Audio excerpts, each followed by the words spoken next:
Hey, so here I'm going to work with you on the Unit 6 questions part 1, and we're going to begin like we have done with the other ones with, well, number 1. And the very first question is, who was Henry Ford? Okay, you know who Henry Ford was because it's on the front of half the vehicles sold in America. It's his last name. Henry Ford, okay, y'all know Elon Musk, right? I mean, everyone knows who he is, and he's rich. He thinks outside the box. But the problem with thinking outside the box is that you don't just think outside the box, like industrial. You also think outside the box, like in like well, not everyone, but a lot of people in like moral issues. And I don't really know. I don't really know if thinking outside the box is good or bad because thinking outside the box does something like what Henry Ford does, where I mean, the car has already been invented by the time Ford comes around, but what he does is that he makes it so that people with like zero experience can build a car. Because you're not building a car, you just put in part A to part B, and you get paid pretty well to do so. Before Henry Ford, cars were made from bottom up, like Rolls Royces are today. So Henry Ford did the assembly line for cars, which means that you produced more cars, which means that the more you produce, the less they cost, the more you can afford, the more people that can afford one. But Henry Ford also, I mean, not the best in making moral judgments, kind of like Elon Musk for that matter.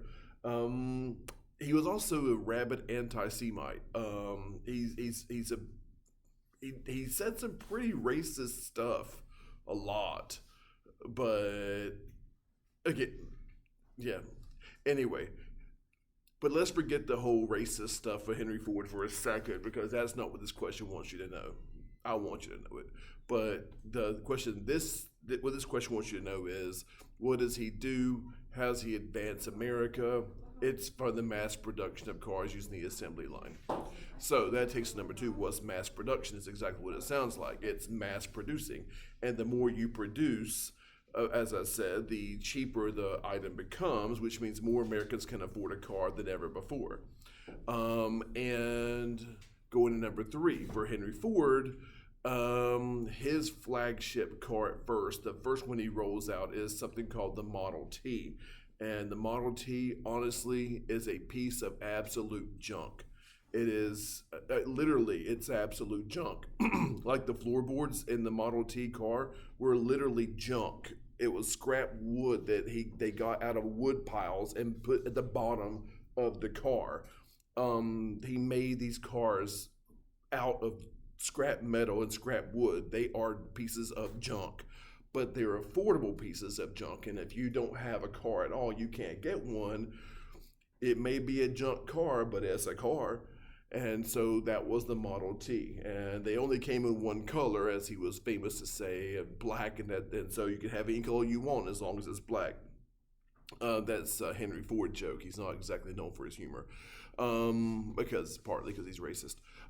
So that's number 3. Number 4, we have what are assembly lines. Again, Rolls-Royce right now, if I remember right, they have teams that build cars bottom up. So if you're in a Rolls-Royce factory, or at least the way it used to be, you know how to build every single part of that car. Henry Ford doesn't care if you know that. Henry Ford wants to know that you can put part A to part B. You don't have to read, you don't have to write, you don't have to talk. Just slap this part to this part all day long. And that's what an assembly line is. The parts go down the line, and you just have to know one job. Boom. So, Henry Ford, y'all know we're getting Ford, and we've talked about with the assembly line and so forth, but he's also known for being one of the inventors of something called installment buying. See, Henry Ford wants to make money. And before the early 1920s, before the late 1910s, if you wanted to go buy a car, here's what happens. You go to a car dealership and you give them money for the car and you take it home. Same way as you would buy groceries. And so I want a car. Car costs $400. Here's $400. Thank you very much. Chugga chugga bye bye. Yeah. So that means that a person's got to save up $400 at the time to buy a car, and $400 is not exactly something that you can just do because not everybody can just cash out 400 bucks to go buy a car. So Mr. Ford, because he wants to make money, he's got a plan. He comes up with this idea that you don't have to pay for the whole thing right now. Drive it home and pay for it in installments on the promise that you'll be able to make those payments. Now, the issue with that is that if I am the owner of a Ford dealership, someone comes in and they say I want a Model T. I'm saying no problem. Here's a Model T. I'll take you $400. Person says I don't have $400. And I said, well, let is there okay? We can do installment buying, and they say, well, what's installment buying? Installment buying is where I say, sure, you can take the car home as long as I can guarantee I'll get my money back eventually by paying in installments. So you don't have to pay the $400 now, pay the $400 over a series of months plus interest. So what Henry Ford's going to do, he's going to invent a bank as well. So if a customer comes in, I don't have $400, no problem. I've got a bank over here that'll give you a loan at interest. And so what will happen is the bank makes you the loan. The bank pays me my money, says Henry Ford, and you keep paying the bank for you're renting the car until you own it. And the owner of the bank is also Henry Ford. So installment buying is where you pay in installments. But we go back to the issue though, because this goes right back to number 6. Go back to the issue though. If I'm a bank and I'm going to give someone a loan, I want to guarantee they're going to pay me back. Right? Isn't that how that you want to make sure you get paid back plus interest.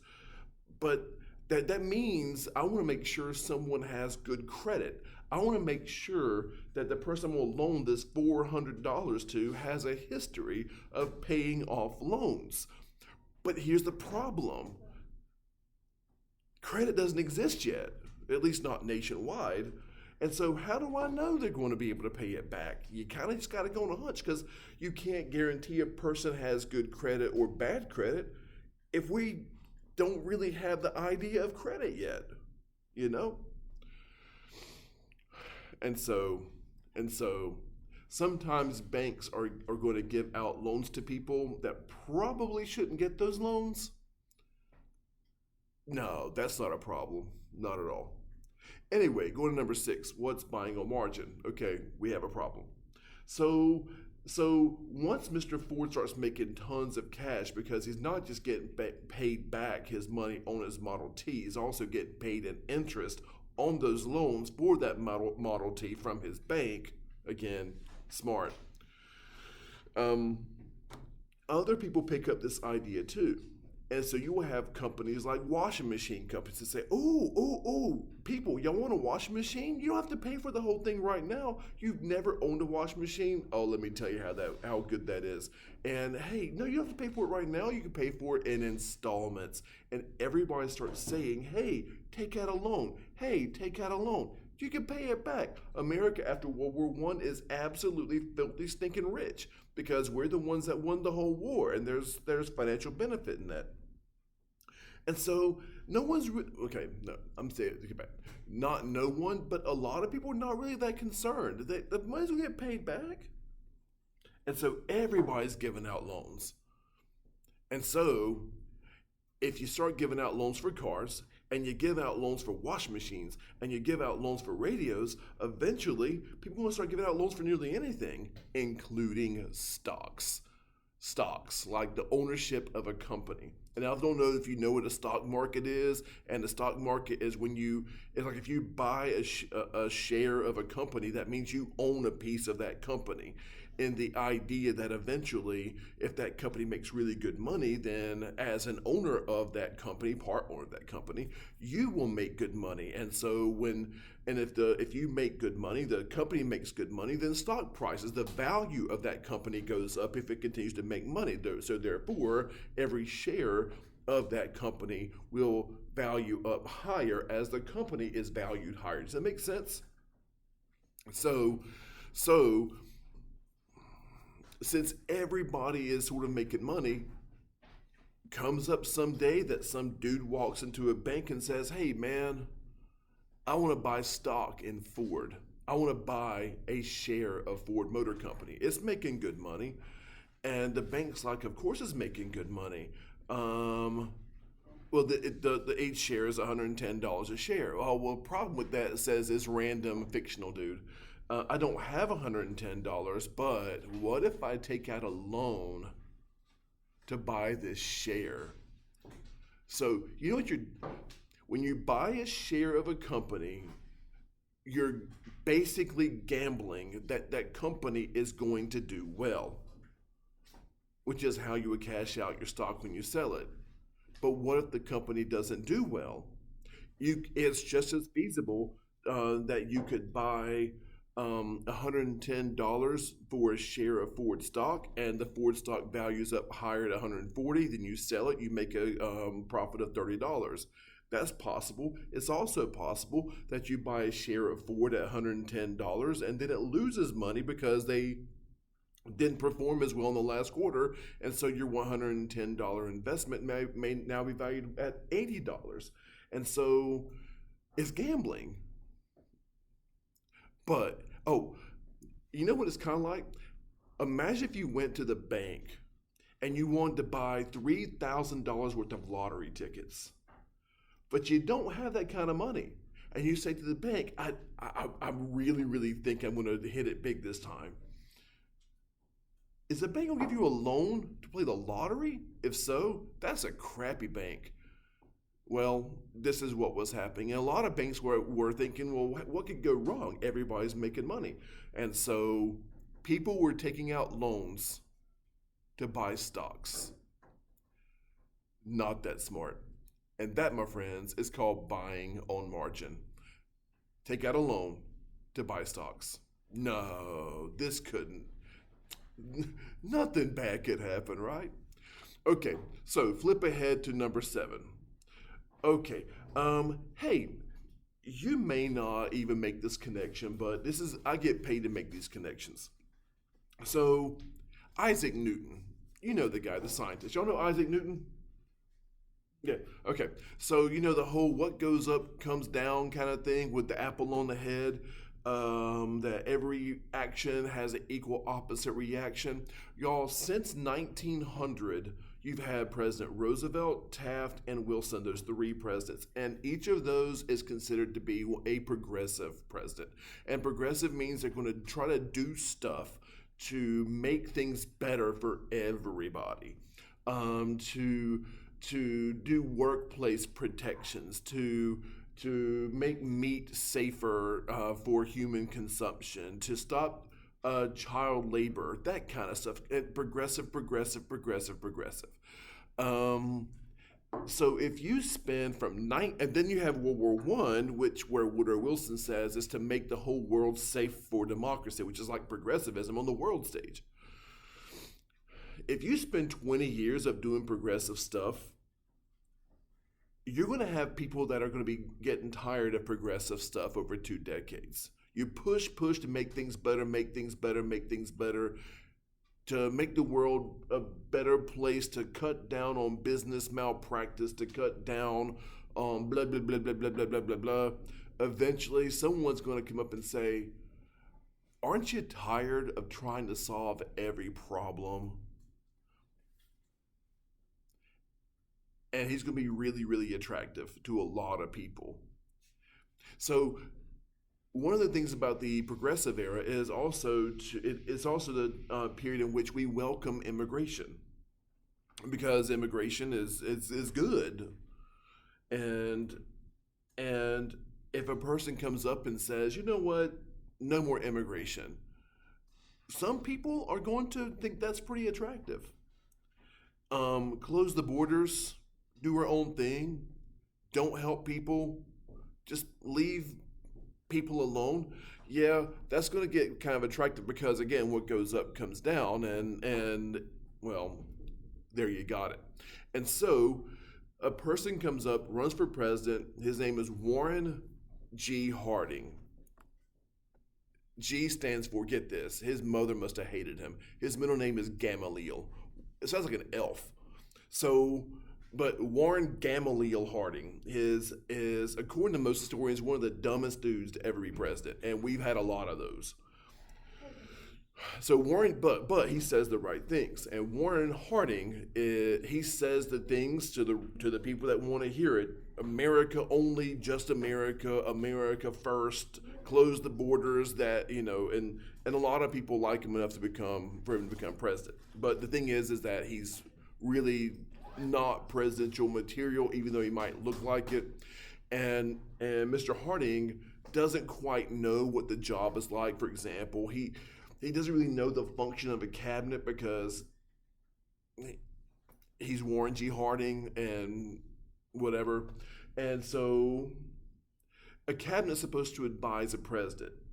He doesn't trust those people. So he brings in his own kind of cabinet to advise him on what to do as president. And this cabinet is made up of people that he basically like grew up with. Y'all, I have friends I grew up with, but most of them, I don't think I would trust them to give me advice if I were president. Like one of those guys that I grew up with would do anything for $5. He did. Like that's how he jumped on a moving train, jumped in a rock quarry. All like, give me $5, I'll do it. And he's a friend. I grew up with him. Funny guy. I don't think I would trust him with matters of national security. Mr. Harding, he did. And his group of friends that he takes with him as his advisors to the White House are called his Ohio gang. Not exactly the best move, but also Warren Harding, not exactly the best president either. There. But the 1920s, Ohio gang, Warren Harding's friends that served as his advisors. Not good. So, number 8. What was the Kellogg-Briand Pact of 1928? Well, the 1920s were not known for exactly a lot of good decisions, like Mr. Harding. The Kellogg-Briand Pact is another one. So this is where we have a member of the U.S. government, in an official capacity of the U.S. government, goes and speaks to an official member of the French government, and they say, World War I, or they call it then the Great War because II hadn't happened yet. The Great War was so bad, let's never ever do that again. How can we possibly stop a war like that from happening again? And in their infinite wisdom, this guy, Kellogg, and this French guy, Briand, decide the best way to prevent war is to make war illegal. How exactly do you go about enforcing that? Germany say Germany declares war on, say, Portugal, but America and France have made war illegal. So if Germany declares war on Portugal, then what do? How do you stop them? The answer is war. Not that smart. So that's number 8. Kellogg-Briand Pact, United States, and I'm simplifying it, but I mean. But Kellogg-Briand Pact of 1928 is where United States and France say that war is illegal. It's one of the more boneheaded moves. Number 9, Dawes Plan. So, after World War I, Great Britain and France want to punish Germany for causing World War I. It's complicated, but whatever it is. And the way they're going to punish Germany is through the Treaty of Versailles. Treaty of Versailles does a bunch of stuff, and none of it good. In fact, Woodrow Wilson, president of the United States, said, "Y'all, I'm not signing this treaty because this is just making another war inevitable." And Great Britain and France said, "Well, if we don't destroy Germany, then they'll make another war regardless." And Woodrow Wilson says, "You know what? Like Mark Cuban on the Shark Tank, I'm out." And so we don't sign it.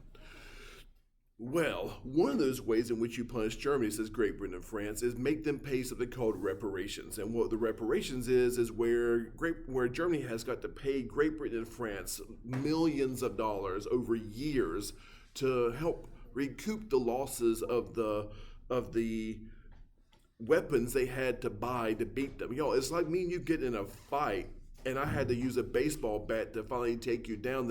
And then as you're on the ground, I say, okay, look, now I had to buy a baseball bat. Now give me $15. That's what reparations is. And Woodrow Wilson's like, I ain't having any of that. Well, of course, you can probably imagine Germany's going to come up and say, after a little bit, y'all, I can't pay this. This is too much money.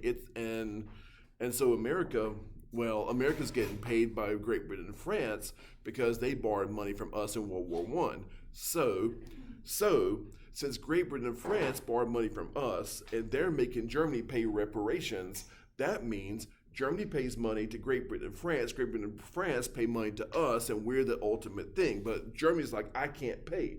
And so we say, Great Britain and France, you owe us some money. They say, we can't pay. Why can't you pay? Because Germany can't pay. Oh my gosh. And so the United States goes and talks to Germany. Hey, Germany, look, you gotta pay. And they're like, well, can we cut down the payments? United States, all about making money, says, fine, let's cut down the payments. Cutting down the payments and making it more affordable for Germany means that we're more likely to get our money from Great Britain and France. And that is Adolph's plan. Setting up a payment plan for Germany after World War I to help them with their reparations cost. How's it going to work out? Not good. 10. After World War I, it was called, again, the Great War.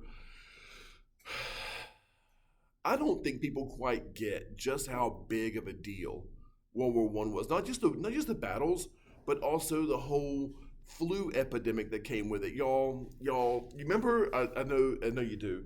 But COVID happened, and we were virtual learning. Y'all remember that? I mean, was it really all bad? I mean, I was a teacher during the COVID epidemic, and I know some of our experiences was not fantastic. But there was lots of things that could have been done. I mean, we had a chance to really change stuff. If nothing else, a lot of us that have been doing stuff the same old way for years were forced to do stuff a little bit different, get us outside of our comfort zone. And epidemics kind of do that. Pandemics do it even better. So if you take up this, what if the whole global COVID pandemic happened at the same time as a global war? Right? That's bad. Y'all, that's the World War I. That's what happened. And then it's over. Both of them. But you know what it does? It makes you see, both those at the same time, makes you see that it doesn't have to be the way it is. We can make some change. We can really do some stuff. We see how bad a war can be, which means we also now know how we can prevent wars. It's just a matter of, are we willing to do it? We can make this world a whole new place. And the idea after a global war and a global pandemic at the same time is going to give rise to the idea of modernism. The idea that we can make the world a completely different and better place. Did it work? Nope. I am giving you a video, but I'm doing it in a classroom the same way we did it before. So anyway, again, action, reaction, right? Isaac Newton. So number 11, what was the Scopes monkey trial about? Well, as much as you push to make things better, you're going to have some that say, no, no, no. And they're going to push right back to say, no, it's not, we don't need to make things better. We need to, I don't know what we need to do because I'm not that kind of guy. You are going to have some guys in the 1920s that like one facet of modernism is let's just teach in school the things that we know are true and based on science. It's about advancing knowledge, not advancing prejudice and ignorance. It's about advancing science and knowledge. That's what school's supposed to be about. And in the 1920s, you see some school boards across the United States begin to teach, science, including scientific theories that not everybody's all that cool with, especially the teaching of evolution. in schools across America because it's theory. Well, some people in Tennessee say, no, we're not going to teach that because we're not. Um, and so some people are going to belittle this concept, the theory of evolution by saying, I ain't no monkey, or whatever. And so we flash to a battleground of the unlikely battleground of Tennessee. And you had this guy, John T. Scopes, who applies to teach science in a rural school in Tennessee. And so he gets the job, sort of false pretenses, but whatever. He gets the job, begins teaching evolution. And someone tells on him because Tennessee law says you shall not teach evolution in our schools. He did it. Of course, he's fired. And then he's like, hot dog, now we're going to do something. And so he sues the school district because it's, being stupid. And anyway, y'all, you won't believe it, but this kind of trial turned nationwide. It's like, I don't know if you know what I'm talking about when I say the O.J. Simpson trial. Bigger than that. You had people on the pro-evolution side don't be ignorant, and you had people on the anti-evolution side saying the same thing, don't be ignorant. Y'all, it hit all the papers and it was on all the radio stations, and this was the Scopes monkey trial is about whether or not evolution should be taught in schools, and it does not sound like it should be a big deal, but it is a huge deal because the harder you push in one direction, modernism from number 10, the harder you're going to see it push in the other direction, which is fundamentalism. Modernism, advance, fundamentalism, go back. And that's what the Scopes monkey trial was about. Well, in the end, John T. Scopes is found guilty of teaching evolution. He doesn't say that he's not guilty of it, but he's only fined $1, and he's like, I'm cool with that because it's about exposing the ignorance of, not modernism. So going along with that, we go look at number 12. What happened in Stone Mountain in Georgia? Just to show you just how much people were anti-growth, anti-modern. You have a group that everyone gave up for dead get resurrected, essentially. Instead of having it started out as little state groups, it got to be a nationwide group. In 1915, it established as a nationwide organization against everybody that was not white, Anglo-Saxon, Protestant, German, English, and that is the KKK. Gets established in 1915 at Stone Mountain in Georgia. And that's how hard the pushback was. A nationwide organization. Yeah, there's that. And that is number 12. What happened? The KKK is reestablished. And as we've talked about in the past, we've said a lot that the Constitution, the people that write amendments and wrote the Constitution, do a really good job of being super vague about how they're going to actually enforce laws. If you say that you can't do something, if you say that from now on this is banned, but you don't give any way in which to enforce that measure, then how do you keep that law up? And the answer is you don't. So it's one of those crazy cases where people that wanted prohibition wanted it so badly that nearly immediately upon passing the 18th Amendment banning alcohol, Congress passed the Volstead Act, which said this is how we're going to enforce it. They're serious. And the Volstead Act was how we were going to enforce prohibition across the entire country. Now, when it came time, it's kind of a neat thing, but whenever it came time for North Carolina to vote on the ratification of the amendment to ban alcohol, North Carolina said, yes, we should certainly ban alcohol, except for 2 counties in North Carolina that said, no, we need to have our alcohol. Guess which one of them was? Anyway, so just because someone bans something doesn't mean that it ain't gonna happen. You know, if people really want something, they're going to get it. That's where the black market comes from. And so therefore, you ban alcohol, there's going to be a market for people. They're going to find a way to get alcohol to people that want it badly.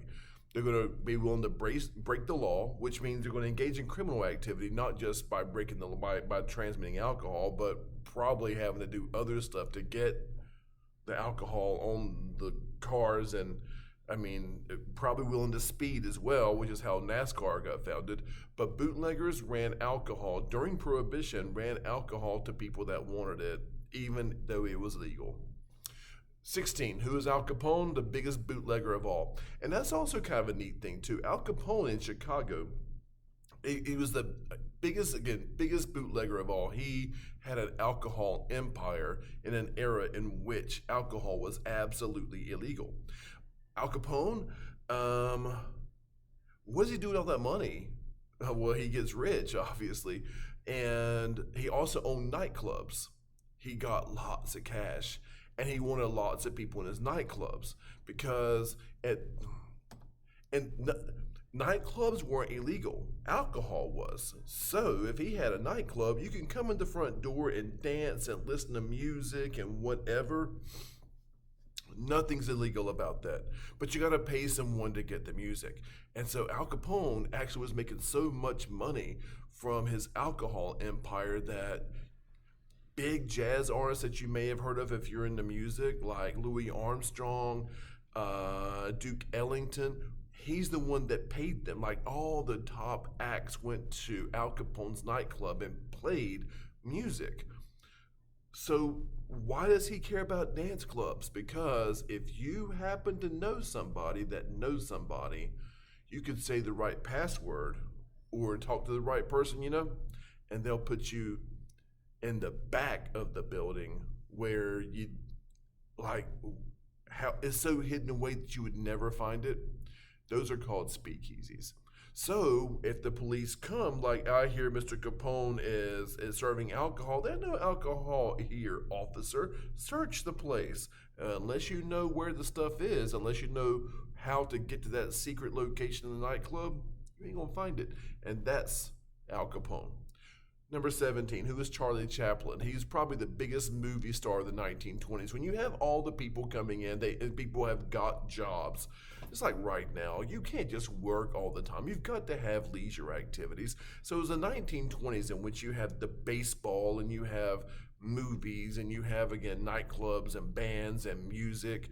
Charlie Chaplin's probably the biggest movie star of the 1920s, and like everybody knows him. I can't think of a close comparison to right now because there are so many people, but he was the guy. 18. Why was the movie The Jazz Singer so important? Well, for one, it's got the word jazz in it, and jazz is sort of seen as a brand new musical style that's sort of developing in the 1920s as people are migrating to get those jobs, like I told you earlier, because they've been vacated. You have a whole new mix-up of ideas and styles that just play off each other. And this completely irreverent music with pretty good beats that no one's ever heard that mix up before from various sounds of, you may have a New Orleans beat mixed in with some St. Louis beats, mixed in with some Charleston rhythms, like no one's ever heard of it before. That's jazz. But that's not the question. Why is the movie The Jazz Singer so important? It's the first movie in which there's sound, which may not make a big deal to you, may not be anything impressive, but imagine this. What if you could go watch a movie, right? And you could smell what's cooking on the stove in the movie. What if? Now imagine how mind-blowing that is. That's what sound in movies was like. This was groundbreaking. So, anyway, first movie with sound. Blockbuster movie. 19. Who is Babe Ruth? Well, He's like the biggest baseball star. Again, it's all about entertainment.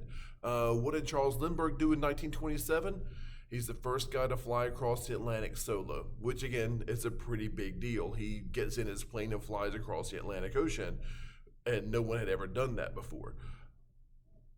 It's kind of like if you were to make a rocket and you get on the rocket and you fly to Mars and you make it back in one piece.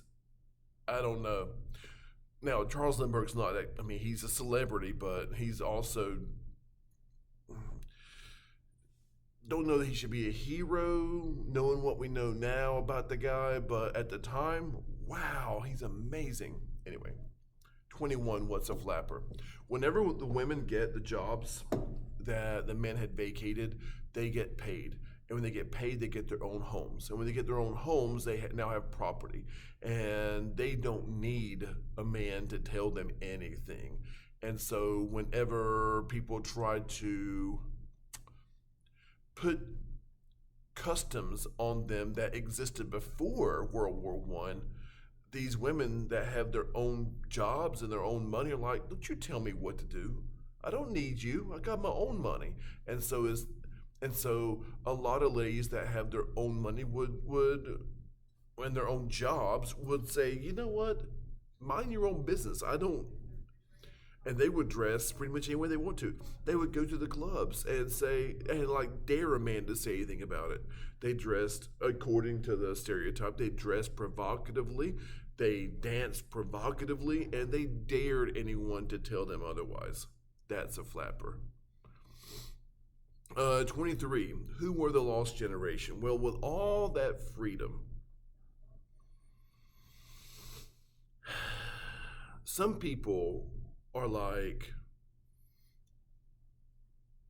I kind of miss the way things were when we were trying to make the world a better place. And some people are like, I remember America in which we weren't just dancing and singing all the time. I remember an America in which we tried to fix some of the world's problems, that we tried to protect democracy, and in which we celebrate people, we celebrate immigrants, and we celebrate just being human. And a lot of authors and writers are like, you know what? I don't know this place anymore. I mean, yeah, it's all fun and play and everything, but that's just surface. We're treating each other badly. And so a lot of writers are going to pick up and leave and go to France. And they're big writers too, like F. Scott Fitzgerald, Ernest Hemingway. They're going to say, you know what, I'm done with this, and they go off to Paris to live there. And when they relocate out of America over to France, that means you have all of America's best-selling writers have now moved countries. So history calls them the lost generation of American writers because they went over there and left here. That's the lost generation. Artists and writers and painters and and authors that left to go to Europe because they sort of got disillusioned here in America. What is jazz? Sort of already said it. Jazz is when you mix up musical styles. It's the only, as far as I know, the only real musical style that's distinctly American. And it happened because of the Great Migration. Same thing with number 25, the Harlem Renaissance, also happened because of the Great Migration. So it wasn't just music that got born out of this mix of styles of African Americans from the South that moved up north to get jobs. It's also art. It's also literature. And so the Harlem Renaissance is probably the first time in American history in which you actually see African American culture on full display, cultures on full display, pride in who they are and who their background is, what their background is, who their ancestors were. Like we matter too, kind of thing, and they show it in poetry, literature, art, music. That's the Harlem Renaissance, and that ends Unit 6, Part 1 questions.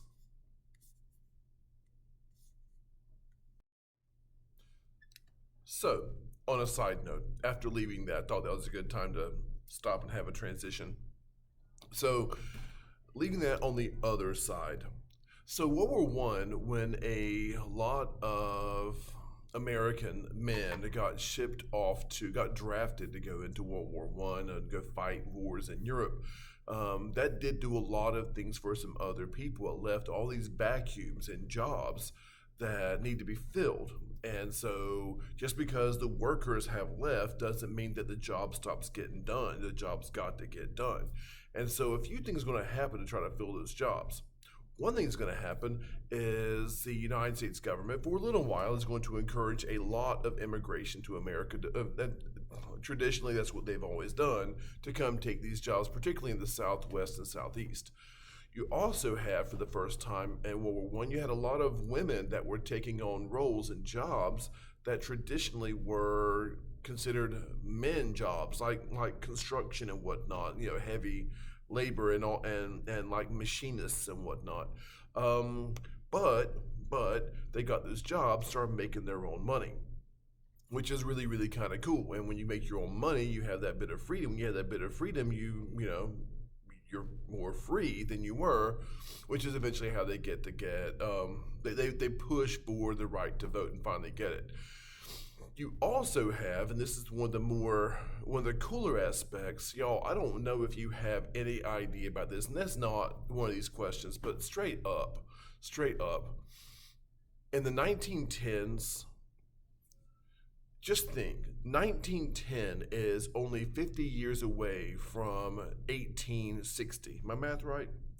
And 1915 is only 50 years away from 1865, which means you still have a lot of people that were alive whenever in the American South when you had slavery as the accepted system.